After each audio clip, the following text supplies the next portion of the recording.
¿Qué pasa? What's up? Antonio here, and today I have a magical character just for you. I am having here my new chair. Can you see that? This is brand new. This is the first video that I'm doing with this chair. Maybe you see other videos where I am using my old chair because I am not filming this in chronological order. But this is a great gamer chair. I love it, and I am trying myself to avoid going like woo every time that I'm writing here in the computer or filming videos, but it's quite difficult because I love this style of chairs. But not today. Today is not the day to talk about the chair. Maybe someday I can come up with an idea to compare the chair with our magic. You know that I love that kind of poetry thinking. But today I'm going to talk about a group of comedians, musicians, actors that are masters. Maybe you never heard about them because they perform in Spanish. They are a group from South America, most of them from Argentina, and they are called Luthiers. You can see the name in the title of the video. And if you never watch any of them, it's quite hard. Maybe you can find some of their songs and sketches with subtitles in English. They are outstanding. Basically, they do kind of like a classical concert, like a classic music concert, but in a comedy-based way, right? And all of the songs, all of the music they use is completely original, and they even play instruments that are made with everyday objects, okay? So today we're going to talk about the 4 tips and ideas that we can extract from this comedy group to enhance, to make better, to improve our magic show. So let's get started. Thing number 1 that we can learn from these guys is that they are unique.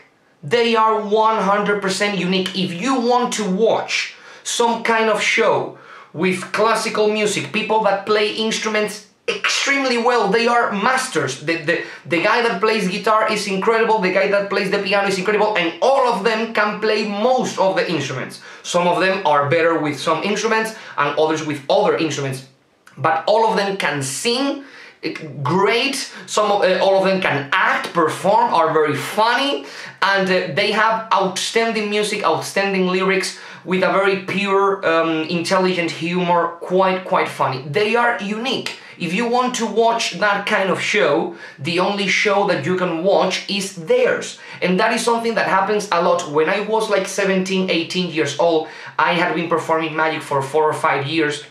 I started to notice that people call me to perform in magic shows, things like that, for birthday parties, and they were like, we want your show. My kid wants to see, Mago Antonio wants to see your show. Before that, people were like, okay, we need a magician.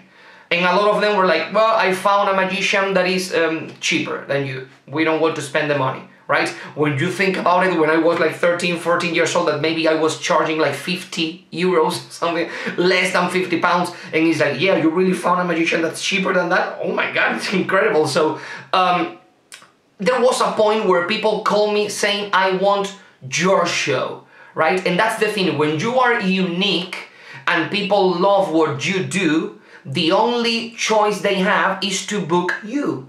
Maybe they can find something similar, maybe they can find something that kind of looks like you, but it is impossible to find that thing that is 100% you. So I think that this is one of the best ideas that we can extract from Les Luthiers. If you want to watch a show from these guys, the only choice that you have is them, right? Because there is nothing like them at all. Some comedians, some magicians, some actors, you can change them and you can find something that is similar. I think that Les Luthiers is impossible. It's impossible to find a comedy group with so many people that can sing, that can play a lot of instruments, that are playing instruments that are, I don't know, like a guitar made with a bath, right? Or with a bidet or something like that. So it's impossible. It's impossible to substitute these guys. As simple as that. Next idea that we can extract from these masters is that they use every talent that they have.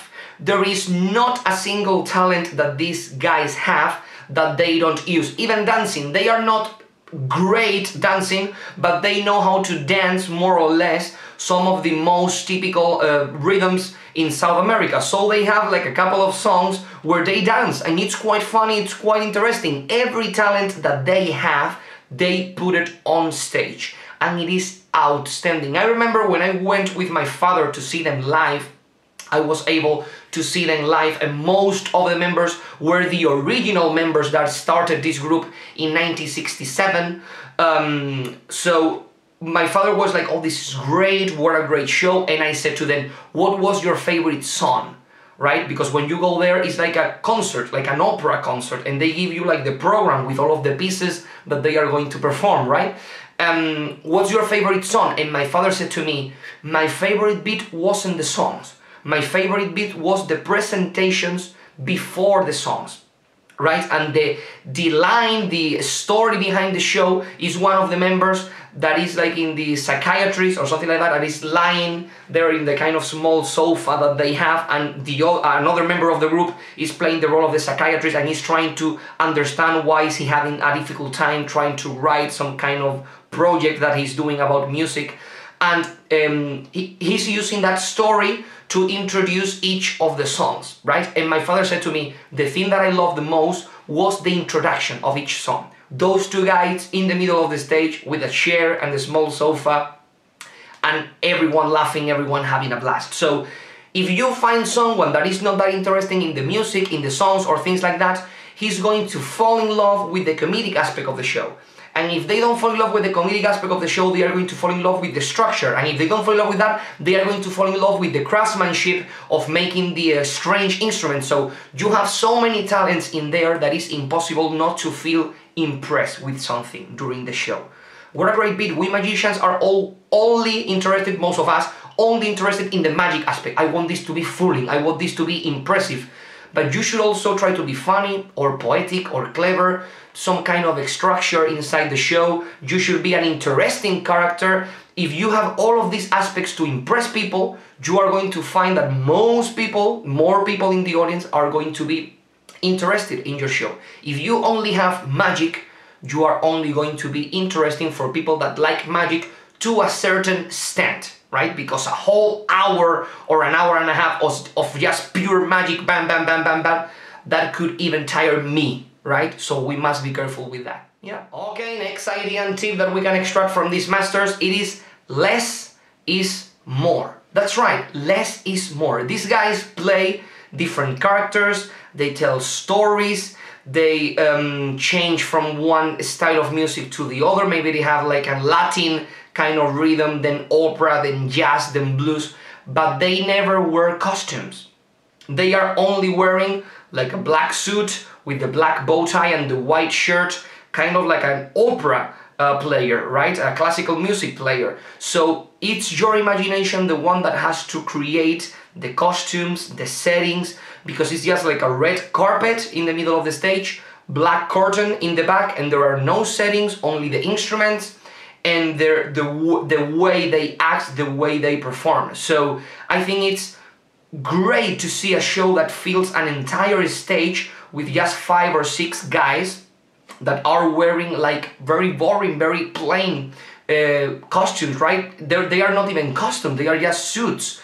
But you can completely see them, like now he's playing a knight, now he's playing a blues musician. You can completely see that. So less is more. A lot of the times we magicians love to put a lot of things in the act and this set, and I'm going to change this costume and I'm going to produce this kind of big flower, this thing, and a lot of the times what people want to see is a clever and interesting show. It doesn't matter how big your production is, because it is not a matter of size, it's a matter of attraction, feeling. What people are going to be talking about after the show is what you make them feel, right? And when you see Les Luthiers, you go outside there like thinking, oh my god, they are so smart, they are so clever, they are so witty, they know so much about music. And you don't even think about the costumes, you don't even think about the setting, because the show is inside of them and inside of us, and the connection between those two insides. And it is great. One more thing we can learn, for sure. Okay, and the last thing we are going to learn from these masters is follow your style. Follow your style. Once you have your style, maybe it's not polished like 100%, but once you have your style, you have to commit and you have to follow that style towards the end, right? When I read some articles about these guys, and when I listen to their interviews. They were like at the beginning when we first started performing, we start the show with the whole room filled with people, full with people, and like half point in the show, something like that, we were like with half of the audience, or sometimes even less than half, because people were expecting a serious concert or like real music. Like I think that they play music way better than any other group in the world, but people were expecting real music, not like comedy-based stuff and things like that. But they commit to that style, and now they are an institution in Spain and in South America. They are extremely well respected because they deserve so. They are so intelligent, so witty, so clever, because they follow their style. My father said that to me a lot of times. He said to me, they could perfectly have been like a normal group. They could have sung, I don't know, boleros, which is an unusual type of music in South America. They could have sung normal songs. They could have just written normal songs, everyday songs, and they could have like a lot of concerts, a lot of plays everywhere since the first day they started performing.